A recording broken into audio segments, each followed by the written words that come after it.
Scooby-Doo and the Arabian Nights.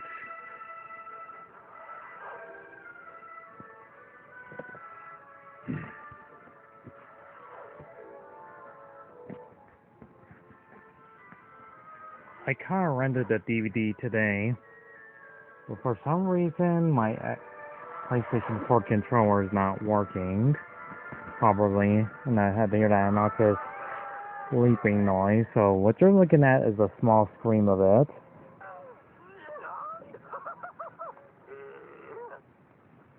Those of you already know about Scooby-Doo, trust me, there's been like, oh, I don't know, like millions of Scooby-Doo cartoons now. Scooby-Doo's been around since the 1960s. The reason why I don't talk about the TV show, because they've been doing it since the 60s. You pretty much know the cliche. You like the same old quote. And I could have gone away with it if it wasn't for you meddling kids. And today they have to unmask every bad guy, wears a mask every time they dress up as monsters, and Shaggy, Scooby, you get easily scared of everything. And they like to munch all the time. Or Freddy is the smart brains of the outfits of the leader. Daphne is the love interest and being a damsel of distress throughout the series. And Velma is the genius of the brain of technology and all that stuff. Unfortunately, they're not in this cartoon in the Arabian Nights. This one will be pretty easy to talk about. This cartoon will be pretty simple without showing too much of it. I'll just use like still images as I'm pausing the cartoon. They are the royal test food tasters. Here's when they ate everything inside from the royal sultan. And I'm making sure they're not poisoned. Or in all their food. So they're forced to hide from the sultan and his guards. And Shaggy, he being the hippie boy as he is, dresses up as the princess, or the sultan, and voiced by the legendary Eddie Dazzler, aka the voice of Mandark, and not just voice he plays, or I best known him as Snipes from Rockadoodle. Oh, mistaken. Shaggy is a female character.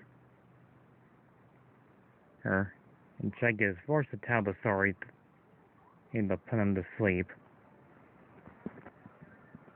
So he only tells them like two stories. One is Aladdin, which is already probably a reference to Disney's Aladdin, or how he pronounces it. Well, since you're in like a romantic mood, how's about the romantic tales of Aladdin? Yep, Aladdin. Or it's like the complete opposite of Aladdin.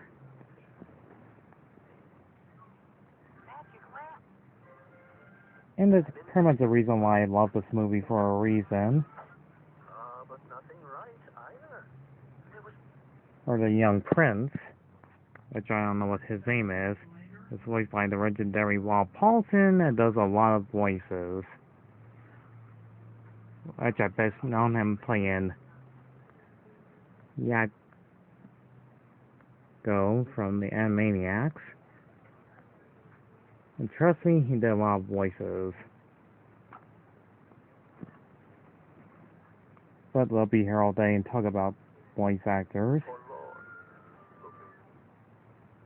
Basically, the story is pretty simple, that they used to have a young a baby, promise, Princess of Serenity had been promised to my son princess. upon the birth. She was a child of exquisite beauty and great promise. Kingdom's future was However, until... Yes, I know. She was gone. Vanished like a shooting star. and the evil villain is obviously ruler, It's a tragedy. and the complete opposite of Jafar, not have an artist parrot. Make a proclamation. This one for his bride. And still the wedding bell. This one for his bride. By all means. Surely the prince will find an appropriate young lady on his own. We'll choose it. So the beloved female character Joy, is obviously her. no matter how long it takes. Just hold on a second.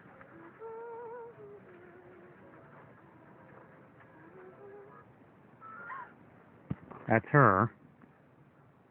Eileen Dean. Eileen Dean. Just like Aladdin, just a female type. The reason why I'm talking about this, there's other interesting characters. Since I last received your wife? And you dare. Where the evil sorcerer gets a message from the talking gemstone. The peace of the Lord of the Amulet. The amulet. Make your counsel, O Lord. Again. Yeah, speaking of the Lord of the Amulet, this guy is voiced by the legendary Tony J. R.I.P. Which you best known him as the voice of Frollo from The Hunchback of Notre Dame. And gets him a message to find a legendary magic lamp. But during the full moon at nighttime, will open a cave, and not the Cave of Wonders, but Prince of the Lamp. And the evil sorceress has a trick, Ali Dean, to find the magic lamp and give it to him. While that's going on, the young prince finds her not noticing her at all. Then she had no time, that she'll be late. So obviously he tricks her to go inside the cave. And the main thing that's strange about this movie is the plants are made out of gold. I'll bet she grabs. And just like Disney's Aladdin, touch nothing but the lamp. And the cave closes in. And behind her. I will not. But luckily, someone we know and love, that's been around the 60s, used to inside a magic lamp. And you'll probably know who it is. It's none other than... Let me grab the cover. Yogi Bear and his sidekick Boo Boo. That he's the royal genie of the lamp. Just like Yogi always thinks about food in his mind. Or Boo Boo is basically the mind of everything.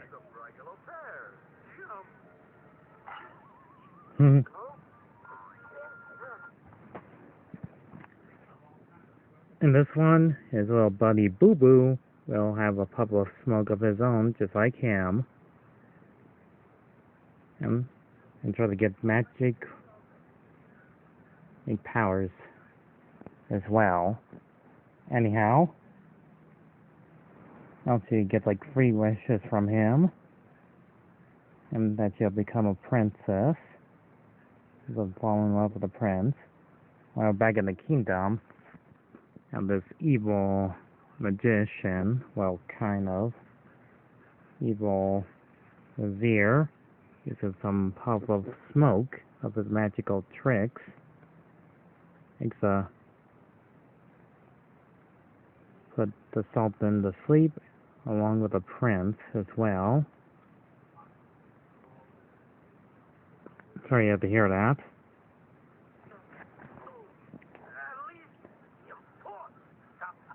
What is your first wish? Oh, I think I know who voiced him. Sounds like Mark Hamill, playing the bad guy.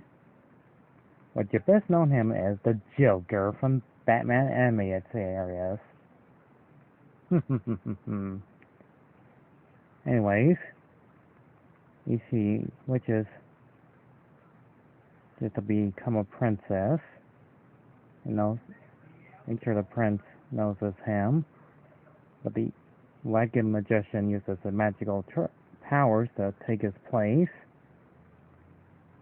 Even he wants a lamp.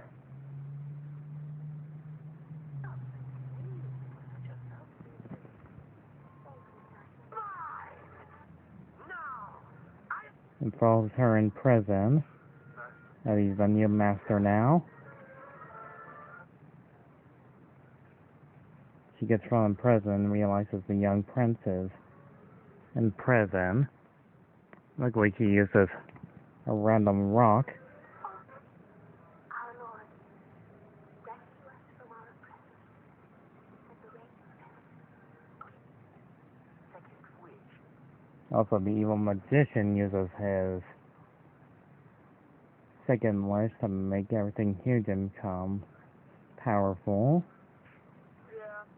Ruler of everything in the world. My second wish. Palm of his hand.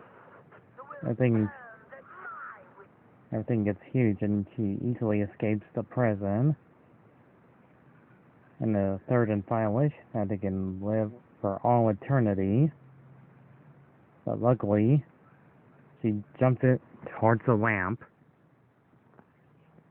And in time, the magical lamp falls down, and they chase after it. But luckily, Yogi grabs the magic lamp, and she earns her wish to make things back to normal. The prince wakes up, and the villain gets what he deserves to be thrown in prison.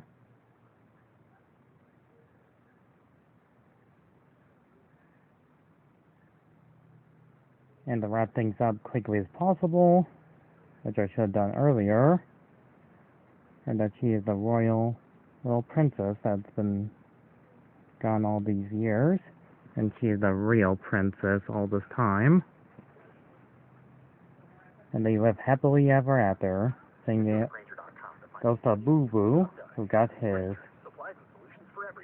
puff of smoke in the end. And the very last one is Sinbad,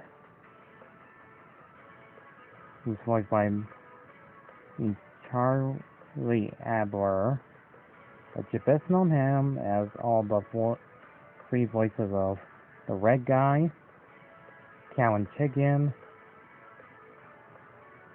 Mechanic Grease from Disney's Aladdin animated series, which is a coincidence. And there's one more character.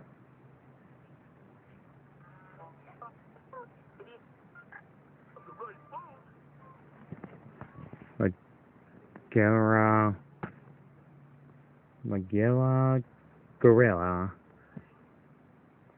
who mistakes Sinbad as a adventure trip, where Sinbad, who's obviously this guy here, is a greedy little person that wants to have all the treasures all to himself. But unfortunately, everything backfires at him. And the Gorilla Sam is thinking it's all part of the trip. He has a list of treasures he wants. It says, ranks, egg, second, Jewish round, aka a shape of a football, And the third and final one he needs is the golden toothbrush, which is from a intelligent Cyclops.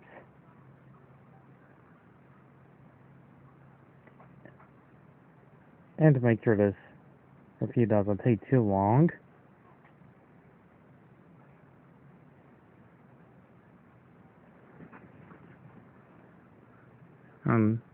they get the egg from the mother bird.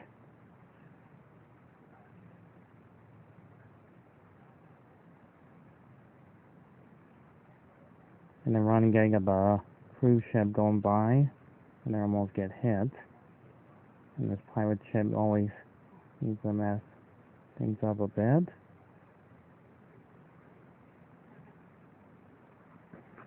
The other one is like a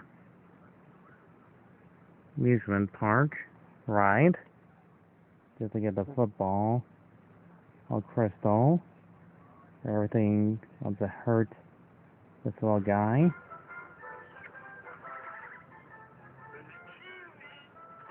With all kinds of animatronics entering him, just for comedy relief. And to show you the Cyclops, what he looks like.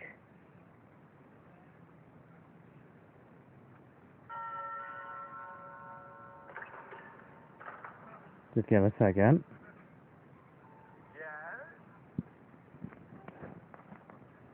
Yep, he's very smart and clever.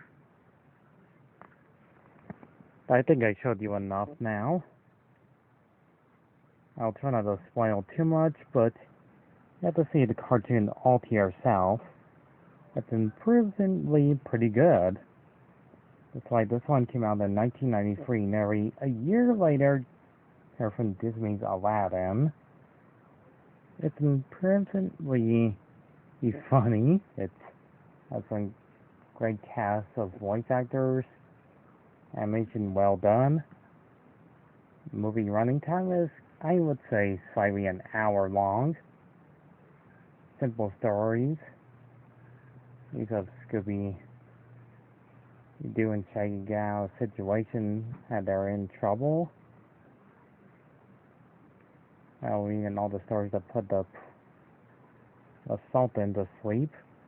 He's kind of link. I say it's a pretty passable film for younger children out there. It's really intriguing in film. You have to watch the film to yourself. Not on how, what's the word for it? Quite good. All I can say is I give Scooby-Doo The Arabian Nights a solid 7 out of 10 with billion cast members. That's all I can say for now. See you all next time.